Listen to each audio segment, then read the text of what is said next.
MZTV. Colossians chapter 2, verse 15, starting with verse 14. What did Christ do on the cross? Erasing the handwriting of the decrees against us, which was hostile to us, has taken it away out of the midst, nailing it to the cross, stripping off the sovereignties and authorities. These are the powerful spiritual beings that are constantly indicting us. These are, I believe, part of the handwriting and the decrees against us. Not just the Jerusalem Council that wanted the nations, wanted Paul's converts to continue to dabble in certain aspects of the law. No, but the constant barrage of accusations being brought against us to discourage us, to wipe us out, stripping off those decrees, everything that was hostile to us, hostile to our peace, hostile to our appreciation of just being alive, hostile to our expectation of the future. Christ stripped all that away, stripping off the sovereignties and authorities with boldness. The cross was a bold strike by God against all the negativity that could possibly be brought against us, either by humans, by ecclesiastical conclaves, or by demons. With boldness, he makes a show of them, triumphing over them in it, triumphing. It was a great victory, and this is what I said 2 days ago. This is the thing that really hit me. Whenever I think of the deceptions in Christianity, I never quite took it back to this verse, and this is looming large to me. Triumphing over them. Triumphing over them. That's it right there. Over them. Who's the them? The sovereignties, authorities, Satan and his subordinates. They only have one power left, and that is the power to lie. Satan is a liar and the father of lies. And so, as I said, there was a period of, oh my God, we're doomed. There was a period of even hesitant admiration of this great, bold strike of God that made an open show of them. But then there came the regrouping. And in the regrouping, Satan calls his subordinates to him, the demons, and he says, fix it. Fix it. And this is a revelation that the word demon in the Greek, daimon, the English element, I told you this yesterday, but this is shocking, and this is the key to a lot of things, what's going on today in the world and certainly in the Christian religion. That word, the English word, the root, the base of the word demon is teach. Teach. Notice in 1 Timothy 4:1, Paul does not call these false teachings in the world, he does not call them doctrines of Satan. Calls them doctrines of demons. Carefully chooses that word. I believe Satan delegated the job of hiding the accomplishments of the cross, keeping people from knowing about how the evil spiritual world was triumphed over. And the strategy would be teaching. Teaching.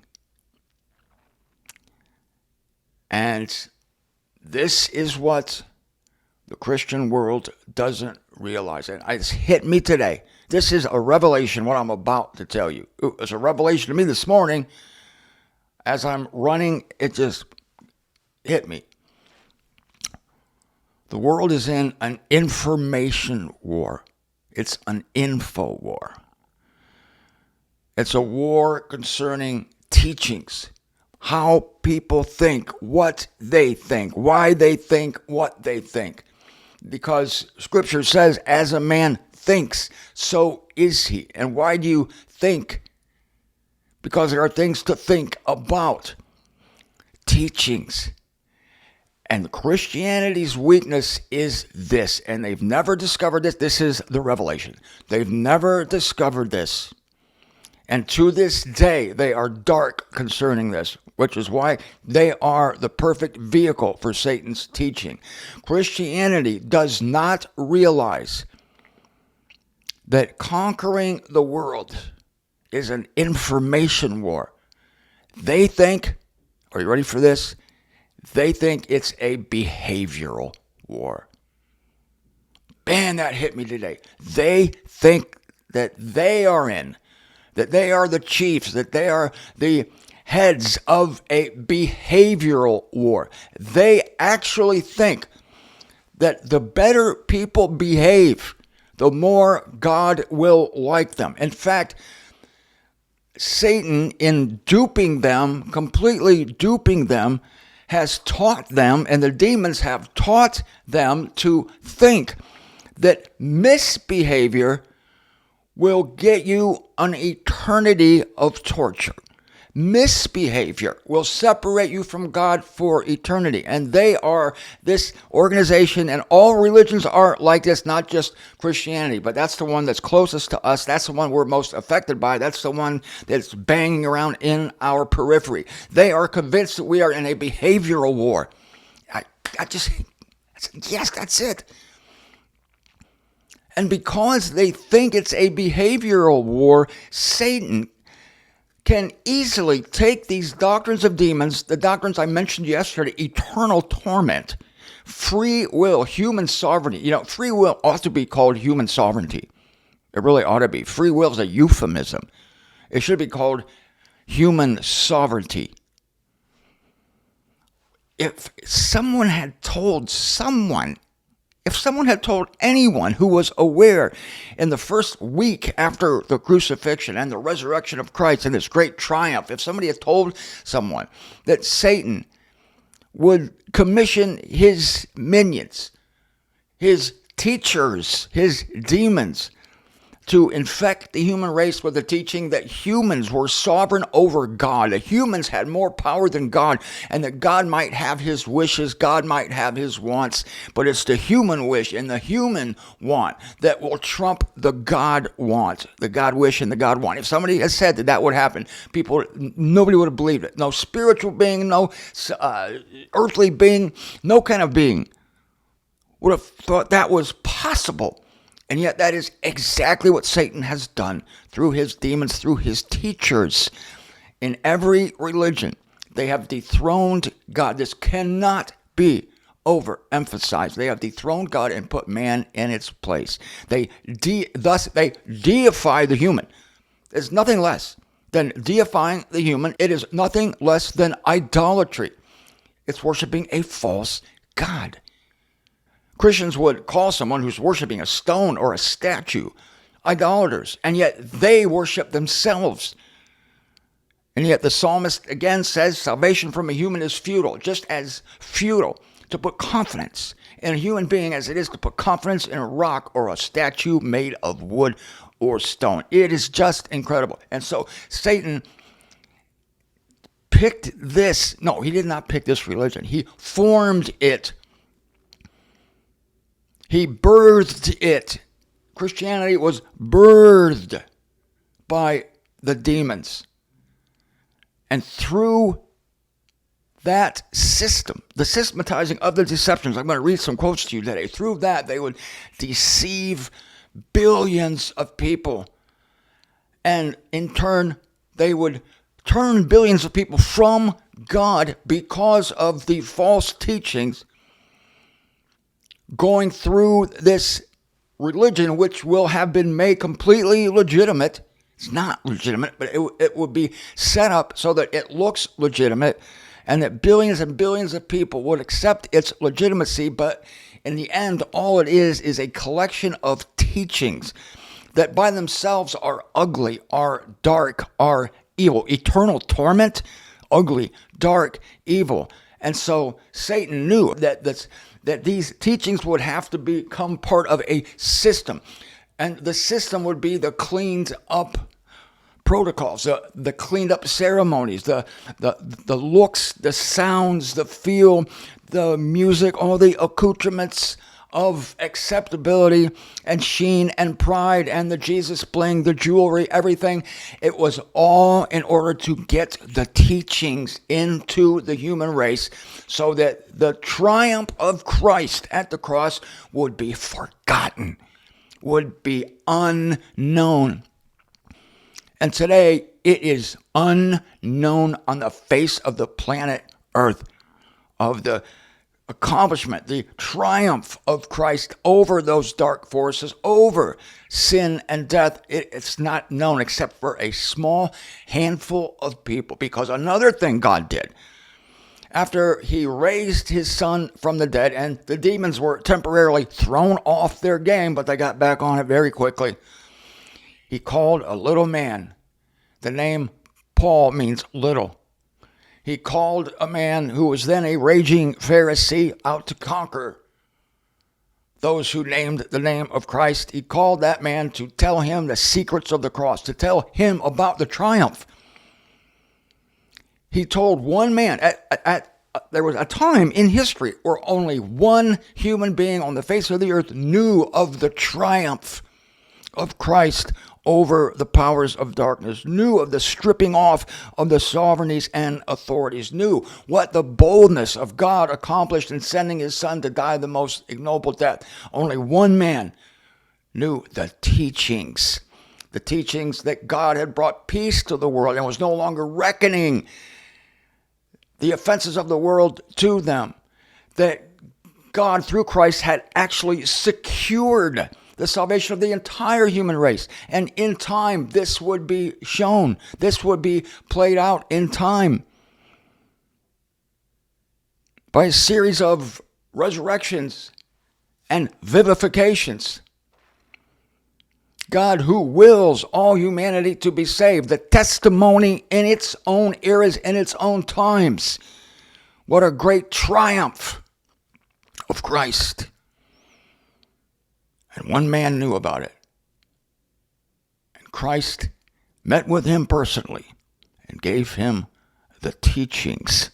This is why this apostle says in 1 Timothy 4, starting with verse 13, till I come, give heed to reading, to entreaty, to teaching. Give heed to teaching. Verse 15, on these things meditate.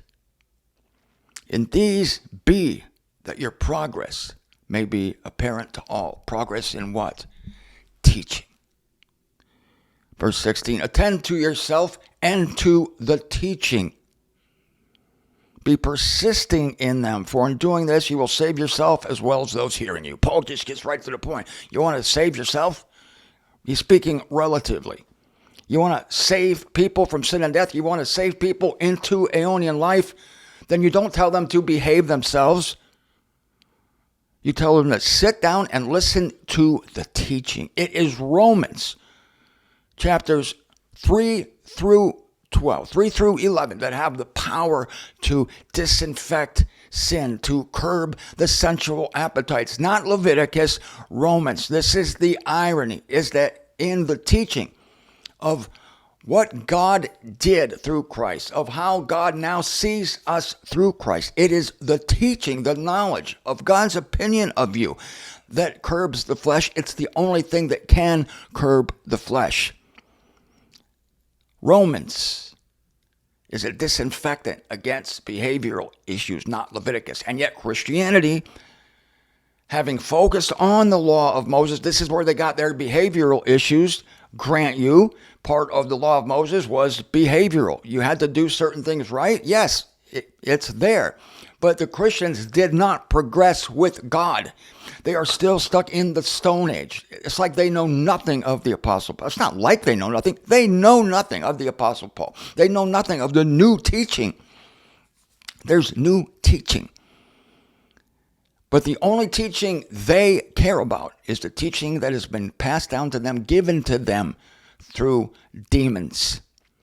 That's why Paul says, 2 Timothy chapter 4, they heap up teachers in accord with their own desires. Their hearing being tickled, they heap up teachers. It's behavioral. And this is their fascination. This is their focus. It's the number one thing. How is your walk with Christ going? How is your walk with Christ? It's all about your walk. In the meantime, while they're polishing the outside of the cup and whitewashing the outside of the tomb, Satan, through his teaching, has infected the entire religion with doctrines of demons, doctrines of teaching, eternal torment, the sovereignty of humanity, the sovereignty of every single human being's will, lying about Christ, saying that he is the Father and he can't die, when we know that the faith of Christ in realizing that he was letting go to enter into oblivion, the faith of Christ is what saves the human race. Oh, that's been obliterated. They have obliterated these truths. They are gone. And when you confront this religion with these dark teachings, they don't know what to do. They're compelled to defend them. They defend them. Even though they themselves might fear them or be offended by them. You would think that a person with an intact conscience would be offended by the teaching of eternal torment. And yet, because they are worshiping demons, they are not offended. I'm going to read a short passage from the book I've been sharing with you, The Unveiling of Jesus Christ by A. Enoch. I might have shared part of this yesterday. Comparatively few of mankind do not worship demons. Teaching.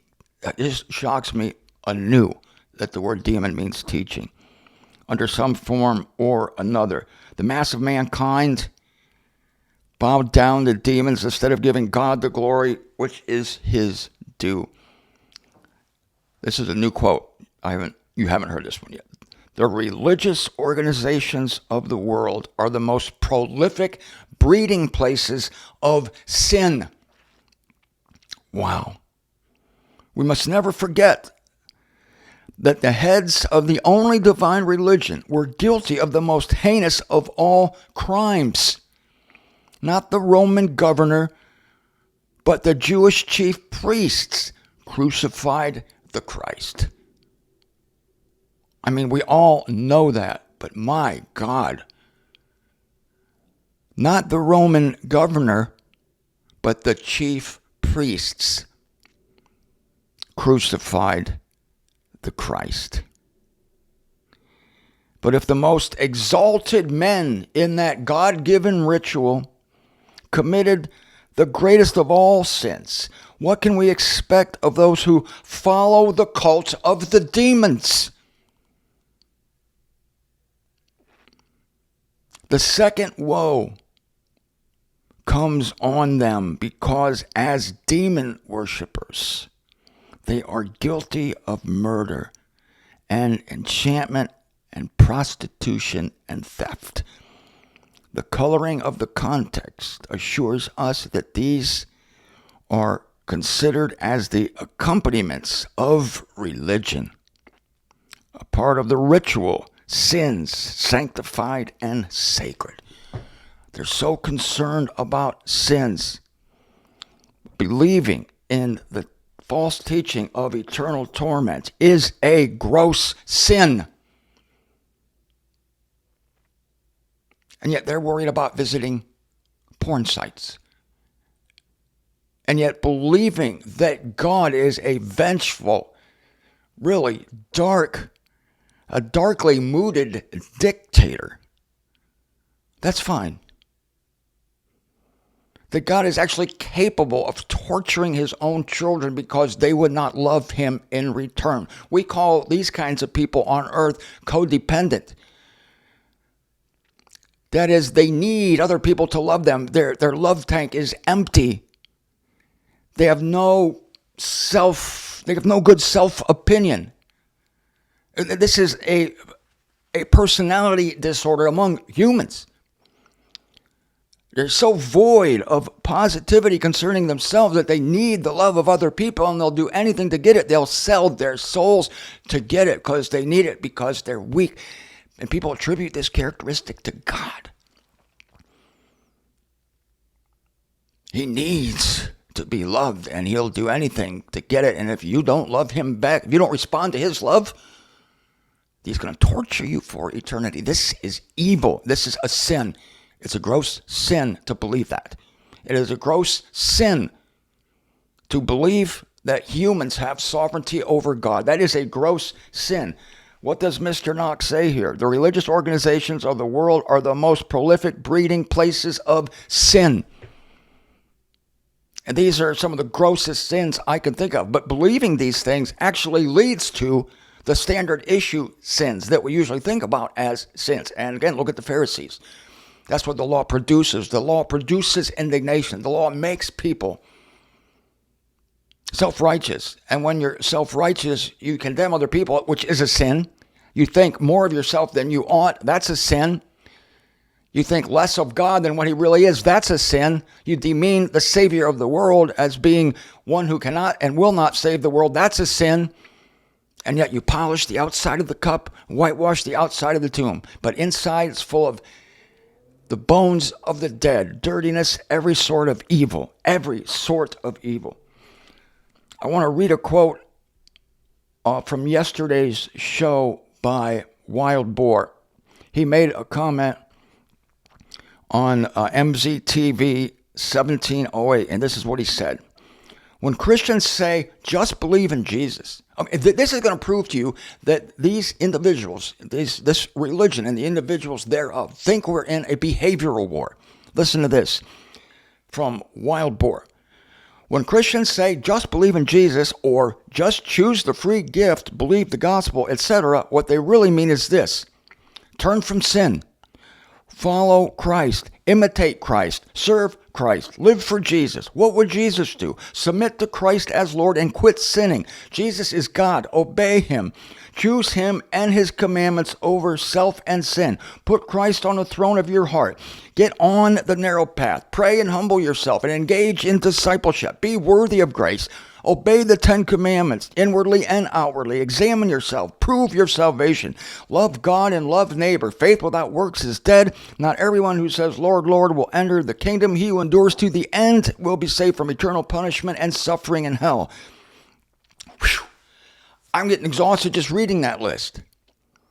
And many of these things are ideal things. Not all of them, certainly, but many of them are ideal things. But this comes from spiritual fruit, not from self-motivation or self-control or asceticism. These are things that result from love, joy, peace, patience, kindness, goodness, all the things that come into you when the Spirit of God comes into you when you hear right teaching, not wrong teaching.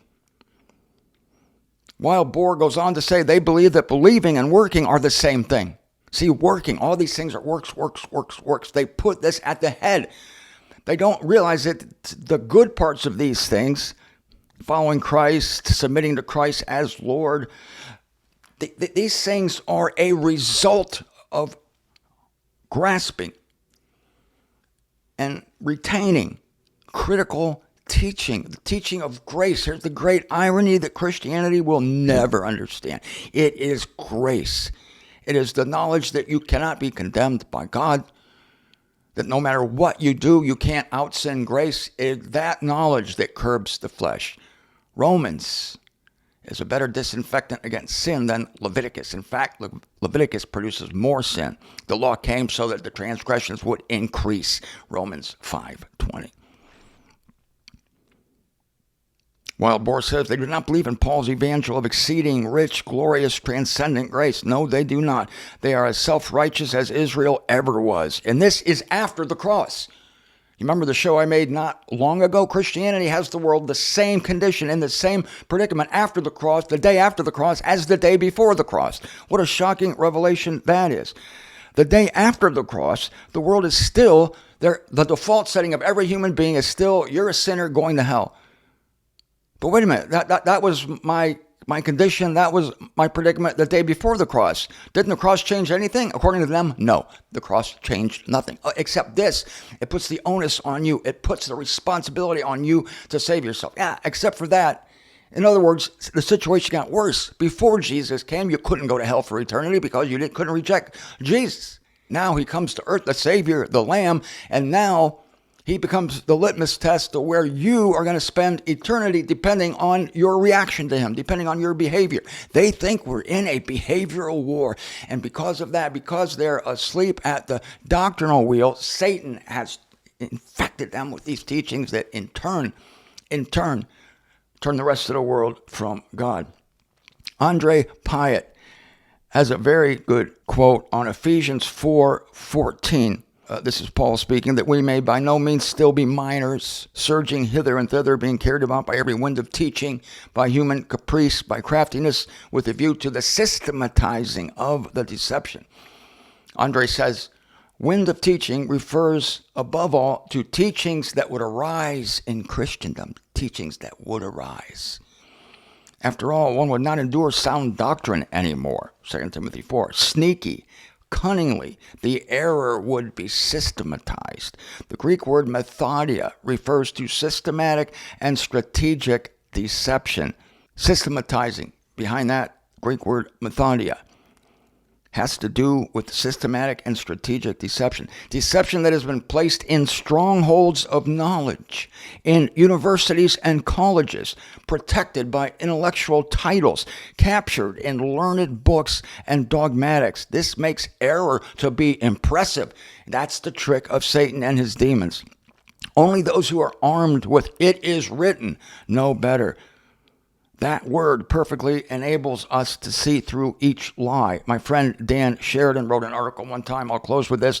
It's called "If I Were the Devil." And I'm going to read the part that tells you that Christianity has mistakenly thought that we are in a behavioral war. If I were the devil, I would build a building and call it a church. I would put a cross on the building. I would add other decorative features to make people feel religious. I would create religious learning institutions called seminaries. I would, listen to this, I would make people think that the greatest problems in the world are due to bad morals. These morals would be artificially contrived. Of course, I would make them up myself. This would suit my ultimate purpose because people focused on morals are man-centered rather than God-centered. Jesus accused the Pharisees of this. You hold on to the traditions of man rather than the truth of God. They would be so proud of their morality that they would have no time to consider the true implications of the cross of Christ. Grace would then be eliminated. I can't have people thinking about Christ and his accomplishments. Wow, there it is. And that is Satan's fear that he cured with demonic teaching. I can't have people thinking about Christ or knowing about Christ and his accomplishments. So I will get them enmeshed in a world of self, in a world of behavior, that they will never be perfect, but they're going to be obsessed with trying to be perfect. This is a satanic recipe for darkening one's understanding of the truth of the triumph of Christ.